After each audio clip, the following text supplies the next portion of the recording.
Hola queridos amigos, celebramos hoy el 11º domingo del tiempo ordinario y el Evangelio de hoy está tomado del evangelista San Marcos en el capítulo 4, versículos del 26 al 34. El evangelista San Marcos nos presenta en este día a Jesús hablándole a gente muy sencilla a través de dos parábolas muy breves y tomadas del lenguaje agrícola, para que la gente le pudiera comprender mejor. La primera parábola trata sobre una semilla que crece por sí sola, es decir, que tiene una potencia para desarrollarse. Y la segunda nos habla sobre la semilla de mostaza, que era un granito muy pequeño que luego se convertirá en un gran árbol. Con estas parábolas el Señor quiere mostrarnos tanto el dinamismo de la palabra de Dios como el dinamismo de ese reino que Él vino a predicarnos, que es el reino de Dios, el reino del amor. Con estas dos parábolas, el Señor Jesús nos enseña dos cosas muy importantes. La primera es la esperanza que debe embargar nuestro corazón ante el reino de Dios, que siempre trae cosas nuevas y buenas. Y la segunda es el compromiso que tenemos nosotros también de hacer crecer esa semilla, ese reino de Dios, en medio del mundo. Hoy vemos cómo en el primer ejemplo que nos coloca Jesús sobre esa semilla que crece por sí sola, centra la atención en la fuerza de la semilla, que brota y se desarrolla por sí misma. Nos pone el ejemplo del agricultor que mientras duerme no se da cuenta, pero la semilla va creciendo. Y lo mismo podemos decir también de nosotros, de los que somos evangelizadores, de los que estamos en la iglesia. Nosotros le ayudamos también al Señor en esa siembra, pero la potencia la tiene la misma semilla que es la palabra de Dios y el reino de Dios. Y que por lo tanto nosotros ponemos nuestro trabajo, pero el Señor pone la mayor parte para que se desarrolle su palabra en medio del mundo. Hoy quisiera contarles una historia de un hombre que conocí en un campo donde fui a celebrar una misa una vez allá en Trujillo, y de cómo este hombre me comentaba que sus padres eran agricultores, que él se había criado en la ciudad, pero que por motivos de la crisis económica de Venezuela, él había decidido regresar al campo y ponerse a sembrar. Sin embargo, me comentaba también que estaba ya en planes de regresarse nuevamente a la ciudad, porque él había realizado una primera siembra, la cosecha no se dio y tenía esa decepción. Dijo, pues el campo no es para mí, la agricultura no es para mí y por lo tanto me regreso a la ciudad. Quisiera decir con este ejemplo que para ver el crecimiento de una cosecha, de una siembra, hay que tener como alma de agricultor, porque la persona que no es agricultora de por sí, pues no tiene la paciencia necesaria para ver cómo aquellas plantas van creciendo poco a poco, algunas pueden morirse, otras superan pues ese proceso de crecimiento hasta que dan fruto. Pero la persona que no comprende este misterio, este proceso, se decepciona.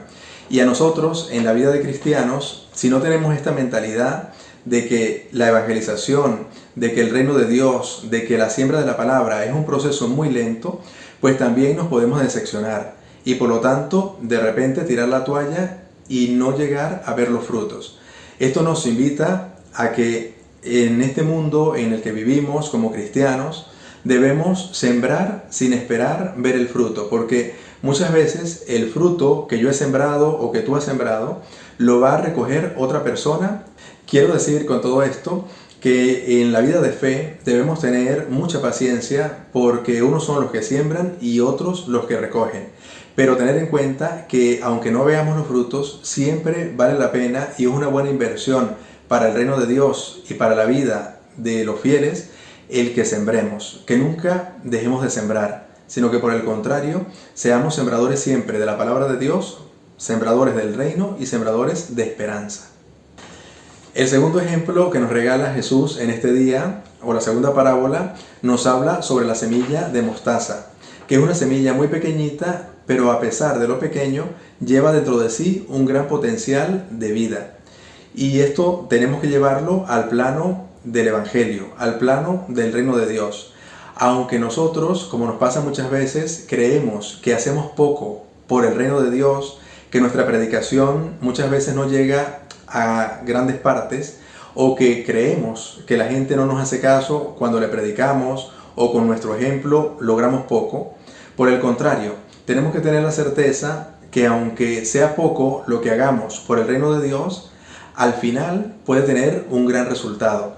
Porque así como la semilla es pequeñita y se rompe para poder dar fruto, también el Señor busca cosas pequeñas para que den grandes frutos. En este caso, nosotros mismos muchas veces como evangelizadores no somos los mejores, no somos los más instruidos, pero desde nuestra pequeñez el Señor puede sacar grandes frutos de conversión si lo hacemos de corazón y con nuestra confianza puesta en el Señor.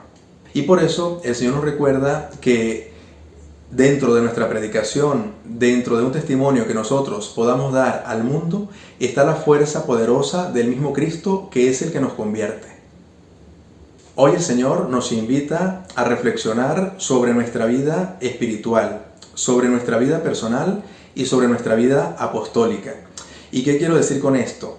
Que en todas las facetas de nuestra vida, sobre todo hoy día que reina el estrés, siempre tenemos nosotros como la concepción o la certeza de que todo depende de nosotros, y eso nos estresa y nos mortifica. Sin embargo, el Evangelio de hoy, que nos recuerda a Jesús que crece por sí solo, pues nos invita a no estresarnos y a no pensar que todo depende de nosotros, sino que dejemos las cosas puestas en manos de Dios, que confiemos que es Él el que tiene el poder para gobernar nuestra vida, y que nos toca a nosotros poner nuestro mayor esfuerzo, pero nuestra confianza siempre puesta en Él. Decía San Ignacio de Loyola una frase muy hermosa que nos recuerda esa confianza en el Señor. Él decía: hagamos todas las cosas como si dependieran de nosotros, pero sabiendo que dependen absolutamente de Dios. Y esto nos invita precisamente a trabajar siempre, pero confiando en el Señor. Una última cosa que me llama poderosamente la atención de este Evangelio es que nos dice al final sobre la semilla de mostaza que cuando crece se hace el más grande de los arbustos, que da sombra y los pájaros vienen a anidar en él. La fe tiene que ser como ese árbol donde todos nos amparemos, donde todos vayamos a buscar refugio y sombra. Pero también la fe de cada uno de nosotros debe servir como un gran árbol, si hemos crecido en la fe, un gran árbol donde los demás puedan venir y posarse. Es decir, que nosotros sirvamos de apoyo para otras personas, que sirvamos de aliento para que otras personas puedan seguir adelante, que nuestro ejemplo sirva para que otros digan yo también puedo, y que nuestras palabras también toquen el corazón de aquellas personas que en muchos momentos de la vida pueden estar enfermas, desesperanzadas, con grandes tribulaciones, y una palabra nuestra, un ejemplo, un gesto, un abrazo nuestro, una sonrisa, sirven como de apoyo, como de acogida para que esas personas se sientan mejor y puedan superar sus problemas que están pasando en un determinado momento, sus dificultades, pero sobre todo que a través de un buen ejemplo que le podamos dar como cristianos, esas personas sientan que vale la pena hacerse cristianos, creer más, acercarse a la iglesia y por lo tanto buscar a Jesús. Bueno amigos, ha sido un placer como siempre compartir con ustedes el Evangelio de este domingo. Le pido al Señor que como ese granito de mostaza la fe crezca en el corazón de cada uno de nosotros y la bendición de Dios Todopoderoso, Padre, Hijo y Espíritu Santo, descienda sobre ustedes y les acompañe siempre.